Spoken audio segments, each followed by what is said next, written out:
आज हमने गोकुल में इतना ज्यादा घूम लिया है कि हम कंफ्यूज हो गए हैं कि हमें इस भूल भुलैया से अब बाहर कैसे निकलना है। हम जिस तरफ भी मुड़ रहे थे हमें कोई ना कोई मंदिर वहाँ पे दिखाई दे रहा था और हम दर्शन करते जा रहे थे। पर गोकुल की कुंज गलियों में हमें इतना ज्यादा आनंद आने लगा था, भटकते भटकते ऐसा लग रहा था कि अब बाहर ही ना आए। फिर हमें लगा कि क्यों ना नंद बाबा का घर देखा जाए जहाँ वो रहा करते थे। तो गाइस सब लोग यहाँ पूछते हुए जा रहे हैं, वो बोल रहे हैं कि पूरे गोकुल में नंद बाबा के ही घर हैं, जितने घर हैं सब नंद बाबा के हैं। ये देखिए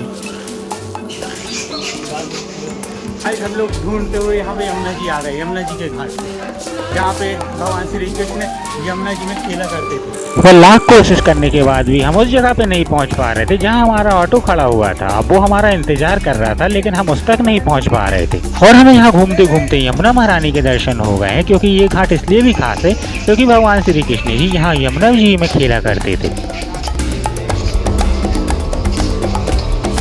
ये है नंद घाट और उसके पहले जो आपने देखा था वो है ठकरानी घाट। और फाइनली हमें नंद भवन मिल गया है। और नंद भवन में देखिए यहाँ पे दीवार में कितने सारे नाम लिखे हुए हैं।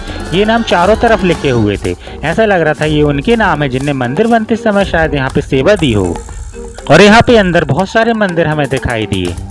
और यहाँ पे ऊखल बंद लीला हुई थी जहाँ यशोदा जी ने भगवान श्री कृष्ण को ऊखल से बांधने की कोशिश की। जैसे ही वो ऊखल से बांधती थी 2 उंगल रस्सी छोटी पड़ जाती थी और आखिरी में भगवान जी ने स्वयं को बांधना स्वीकार किया। तो गाइस गोकुल के बहुत अच्छे से हम लोग दर्शन कर लिए हैं। कई जगह कैमरा अलाउ नहीं रहता है तो अंदर नहीं गए। और अभी हम लोग खड़े हैं यहाँ पे गोकुल की यमुना जी, बहुत अच्छा लग रहा है। यहाँ पे नीचे यमुना जी हैं और वहाँ पे लोग दर्शन कर रहे हैं, पूजा भी कर रहे हैं। और हमारे साथ के लोग वहाँ पे जल भरने के लिए गए हैं यमुना जी का। कम धूप है यानी कि ठंडा माहौल है आज, बहुत अच्छा लग रहा है। अब इसके बाद हम लोग जाएंगे आगे दर्शन करने के लिए, तो आपको भी दिखाते हैं।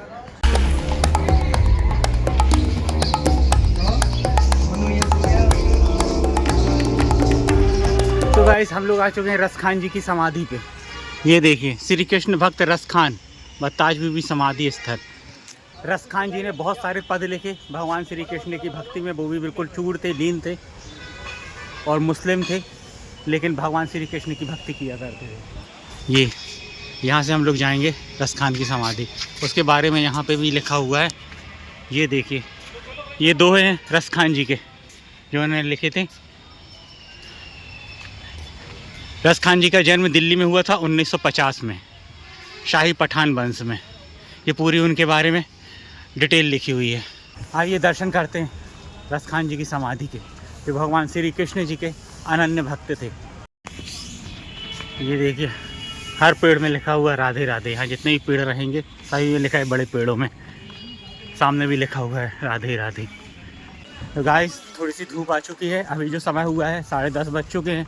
10:30 बजे हल्की हल्की धूप आ रही है क्योंकि कल तूफान आया था रात में, इस कारण से आज वैसी तीखी धूप नहीं है। बहुत अच्छा माहौल यहाँ पे लग रहा है। रसखान की समाधि, ताज बीबी की समाधि। ये पूरा गार्डन की तरह से विकसित किया गया है, गार्डन लग रहा है पूरा। वह पेड़ पौधे बहुत ज़्यादा हैं। इस कितना अच्छा ये लगा हुआ है यहाँ पे देखिए, पक्षियों के लिए ऊपर से बंधा हुआ है, खाना रखते हैं सब पक्षियों का।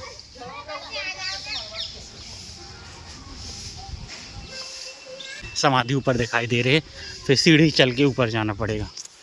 सीढ़ी से ऊपर जा रहे हैं समाधि देखने के लिए, और आपको भी दिखाते हैं क्योंकि ये बहुत ही प्रसिद्ध कवि हुए जो भगवान श्री कृष्ण की के लिए कविताएं लिखते थे, दोहे लिखते थे, पद लिखते थे। पूरा बहुत अच्छा यहाँ पे डेवलप किया गया है।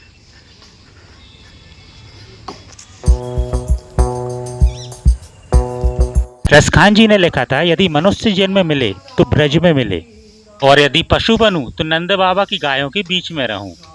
रसखान जी की भक्ति हमें सिखाती है कि प्रेम और भक्ति का कोई धर्म, जाति और सीमा नहीं होती है। आज उनकी समाधि ब्रज में आने वाले श्रद्धालुओं को प्रेम, समर्पण और श्री कृष्ण भक्ति का संदेश देती है।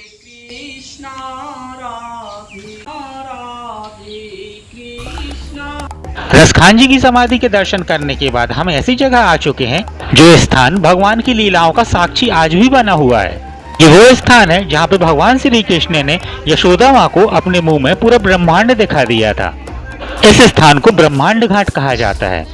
इसी स्थान पर भगवान श्री कृष्ण जी अपने सखाओं के साथ खेल रहे थे तभी उनकी एक शाखा ने यशोदा माँ से शिकायत कर दी कि कान्हा ने मिट्टी खाई है। तभी यशोदा माँ ने कहा कान्हा से कि अपना मुंह खोलो।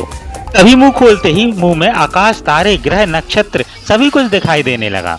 तभी यशोदा माँ को ये एहसास हुआ कि ये कोई साधारण बालक नहीं है बल्कि स्वयं परमात्मा है। और भगवान की योग माया के कारण वे पुनः मातृभाव में लौट आईं और सब कुछ भूलकर कृष्ण को अपने पुत्र के रूप में ही प्रेम करने लगी।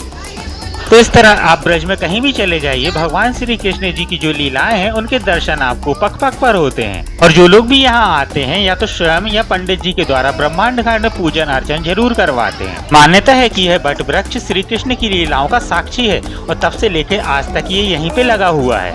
तो ये थी आज की हमारी ब्रज की यात्रा और मिलते हैं आपसे अपने नेक्स्ट ब्लॉग में। हमारे चैनल को लाइक और सब्सक्राइब करिएगा।